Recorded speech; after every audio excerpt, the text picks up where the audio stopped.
Howdy everyone, this is Tricia and welcome to my channel. Look at that, look at that, look at that. Isn't that cute? Isn't that cute? I wish I had videotaped in there.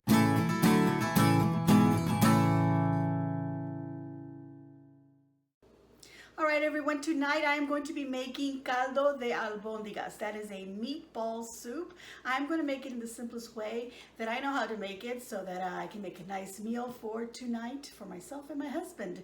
So let me go ahead and tell you what those ingredients are going to be and we'll get to cooking. Alright, the ingredients that I'm going to be using for my caldo de albondigas will be some white rice. So I'm just using this long grain white rice. You can use the rice of your choice. I'm going to be using Roma tomatoes. Now, if you've got some nice medium to large size Roma tomatoes, you can use about 4 of them. I have these really small ones, so I'm going to use 6 or 8 of them.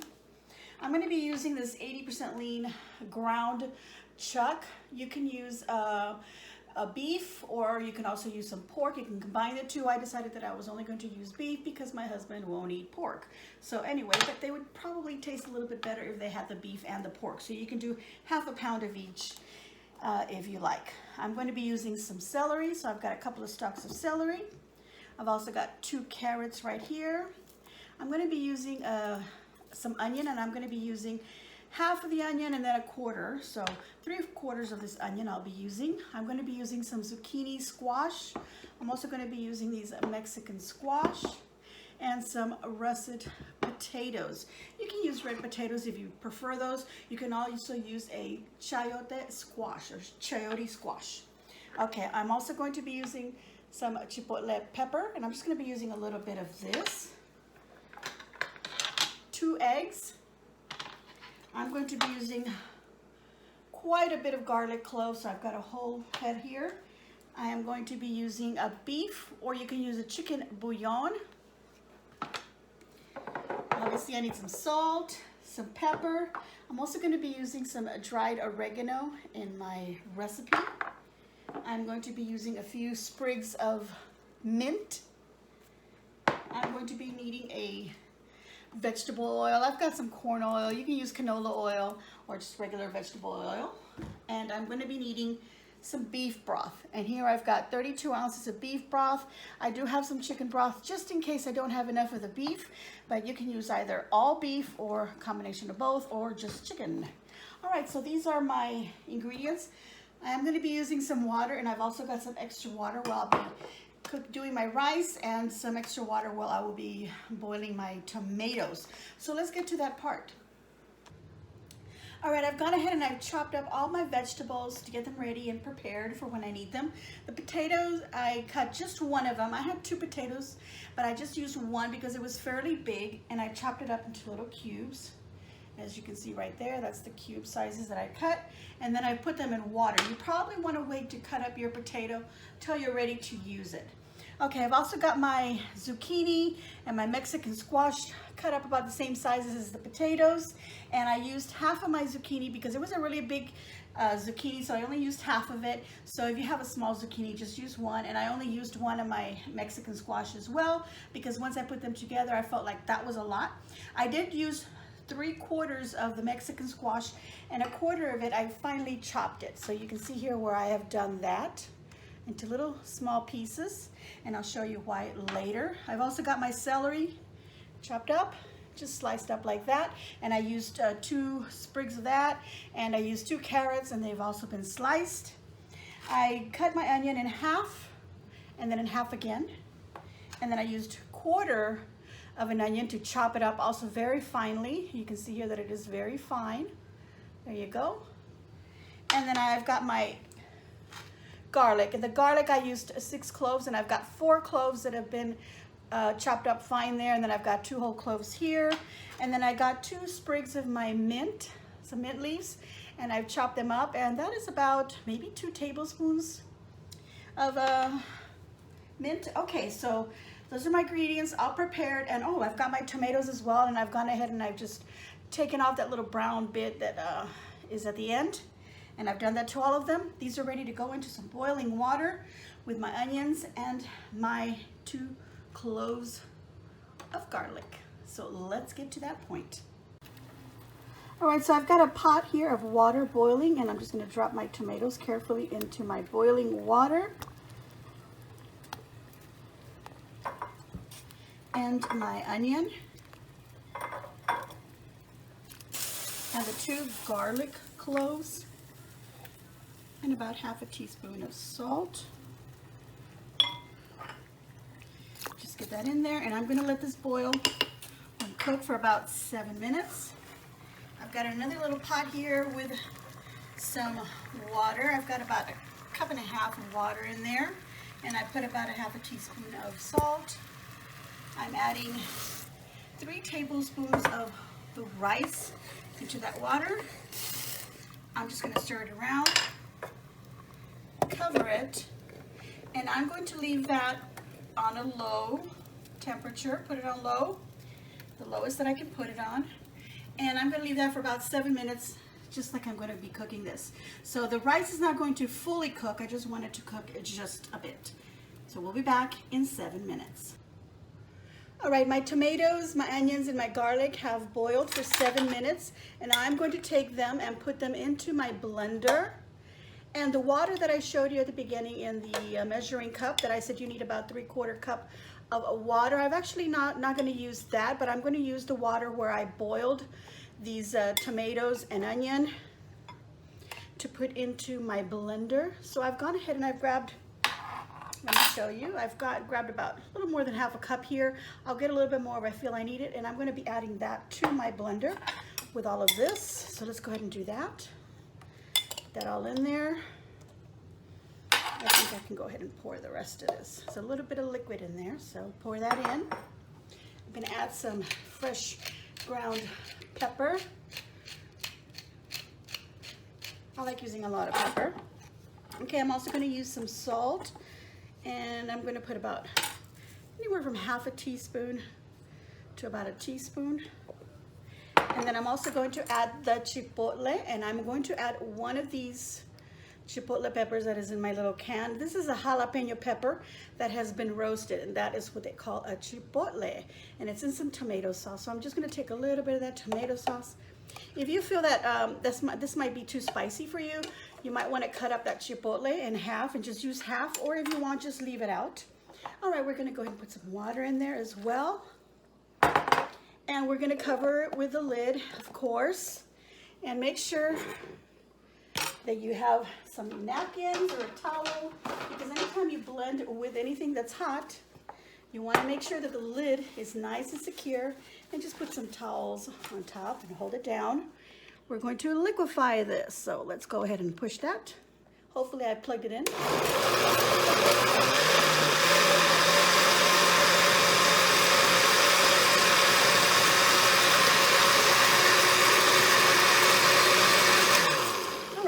Just liquefy it till everything has been blended really well in there. And now we're going to go ahead and saute that. I will also let you know that if you do not want to put the chipotle in the blender, you could put the whole piece when you're cooking it, and then just pull it out before you actually serve your soup. Okay, so let's go to the next step. All right, so before I start sauteing my sauce, I'm gonna go ahead and prepare my little meatballs. So I've got my ground beef in here. And like I said, if you wanna combine a pork and beef, you can go ahead and do so. Or if you wanna make these with ground turkey or ground chicken, I'm sure they'll be just as nice. So I've broken up some of this ground beef a little bit with this fork. I'm gonna go ahead and add the chopped onions. Get them all in there. The garlic. And let's mix that up. Break it up a little bit more with my fork, and I'm going to season this with salt and pepper.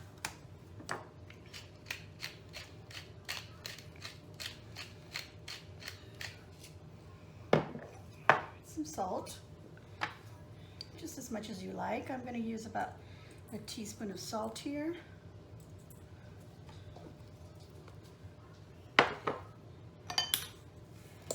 All right, I'm going to make sure my hands are nice and clean, which they are, but I'm going to go ahead and make sure they're even cleaner, because this next process I'm going to need my little hands. All right, I'm going to go ahead and break up the eggs and just beat them up a little bit before I add them into the bowl, just to make sure that they're evenly dispersed into the meat. I got yolk and egg white all over.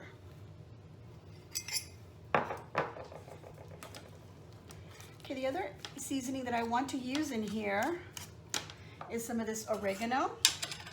And I'm gonna take about, I don't know, is that about a teaspoon, maybe a tablespoon of oregano? Depends on how much you like oregano. I'm just gonna crush it up just a little bit more. Sprinkle it in there. I can cover that up later. All right, let me just mix it up a little bit more with my fork. The egg is gonna work as a binder for these meatballs. Okay, let me show you what that's looking like. All right, so now we're gonna add in this finely chopped squash, and that is just to give it a little extra moisture inside our meatball so they won't be dry. You don't have to put this in there, but I'm gonna go ahead and put that in there.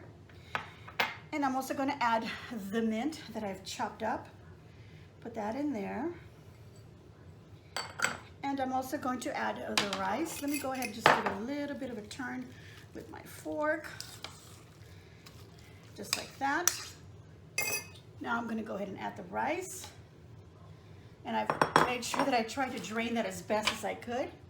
That's what it looks like right now. So now I'm gonna go ahead and get my hands in there and just fold everything.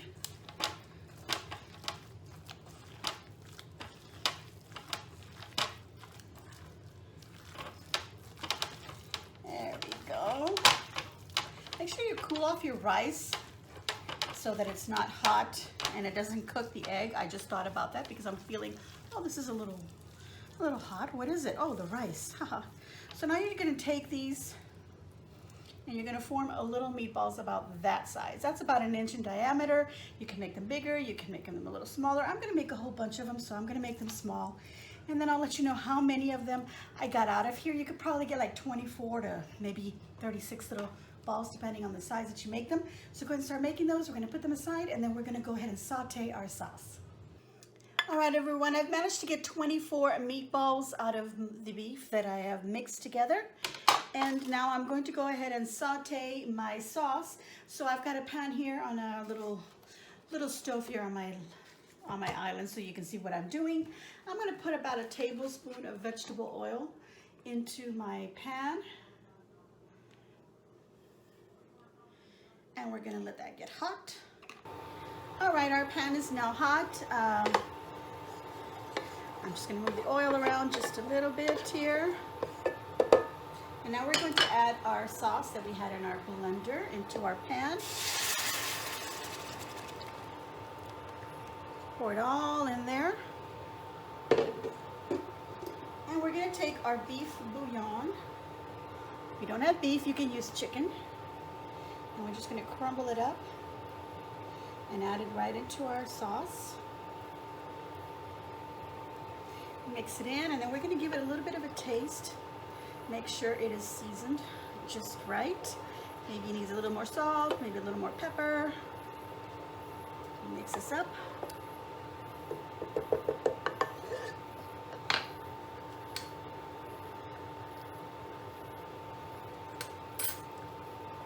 That's actually really good. The chipotle, I can taste that right off, and it's not spicy. Now, I'm used to having like really, really spicy food, but I really feel this is not all that spicy. So it's really up to you. If you want to add the chipotle, maybe you just want to add the little tomato sauce. So I've just added a little more pepper, a little more salt, and I'm gonna let this saute for 7 minutes, and we'll be right back. All right, it's been 7 minutes, so now I'm gonna go ahead and add the beef broth. And I'm adding 32 ounces into this pot. And there we go. Let's mix it in. I had lowered the temperature down also, so now I'm going to put it back up to high to get that beef broth to get hot. And we'll be back in about 2-3 minutes. All right, so it's only taken a couple of minutes for the water to get hot, and I've already gone ahead and started adding the carrots because this is my vegetable that will take the longest to cook. So let's go ahead and add those in. Just gonna stir them around a little bit, get them spread out. Okay, so now I'm gonna go ahead and add my meatballs, and I'm going to add them kind of in a row as I push them in. They kind of get out of form here, the little meatball form, so I'm just gonna kind of roll it just a tiny bit and form that meatball again. We don't want to stir this once we get our meatballs in there because we don't want them to break down. We want them to cook in the form that they're at. Now if I think about it, I could have maybe just used the 1 egg instead of the 2 eggs to bind them. So that's something that you can consider if you're doing the amount that I'm doing.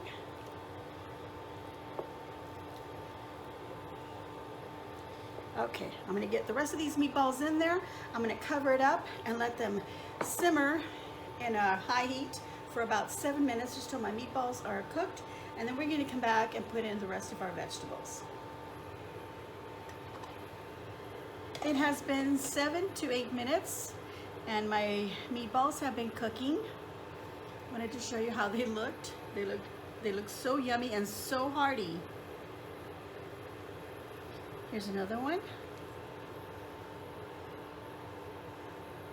Okay, so now we're gonna go ahead and add the rest of the vegetables. So we're gonna add our potatoes. And this is gonna make our dish here nice and full up to the top. And now we're gonna add all our squash. This is gonna make a very, very hearty soup. We're gonna cover this up and cook for about another 20 minutes or until the potatoes and the squash are cooked. And of course, our meatballs will be completely cooked by then. And that is why the rice that I put into the meatball, that I mixed up to make the meatball, it was just, you know, kind of cooked. It wasn't fully cooked because it will continue to cook in here. All right, so there we go. We're gonna cover this up. Make sure everything is immersed into the liquid. We're gonna put this on a medium heat and we'll be back in about 20 or 30 minutes. All right, it's actually been about 30 minutes and I'm gonna go ahead and check on my Caldo de Albondigas, my meatball soup. And it smells so good. I wish you could smell this. Oh my gosh. Look at the meatballs. So let's check on this. If it's a potato and the squash, there's a bit of potato right here. My fork goes through it just nicely, so it is all done.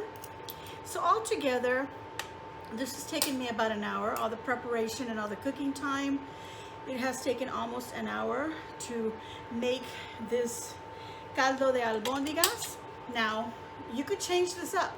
Instead of using the type of seasonings that I use, maybe leave out the chipotle, and instead maybe in your meatballs, instead of the squash, putting it in there, maybe you want to put some Parmesan cheese and make your little meatballs with Parmesan cheese and give this an Italian flavor.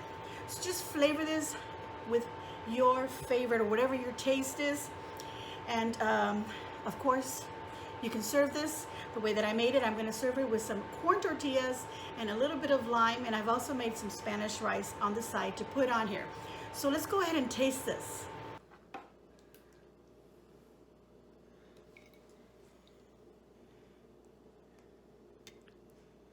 All right, here I am serving myself a nice bowl of this delicious Caldo de Albondigas.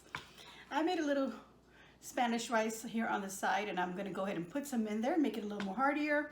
And of course, I need some lime juice for my soup, so that is up to you if you wanna go ahead and add that in. And of course, I like to eat it with a nice warm corn tortilla. So let's give this a little taste. Look at that.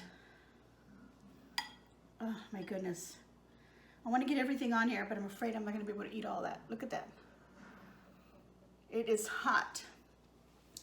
Let's give it a taste.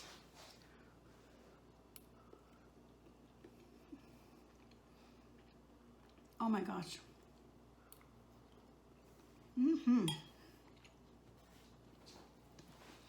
I gave myself a big old thumbs up. I hope you will give me a big old thumbs up. And I hope you enjoyed my recipe for caldo de albondigas or meatball soup. Sorry about the camera angle. Let me know what you think of the recipe idea and if you're going to try it. Make sure you subscribe. If you have already subscribed, thank you very much. And make sure that you share on your social medias. And as always, enjoy.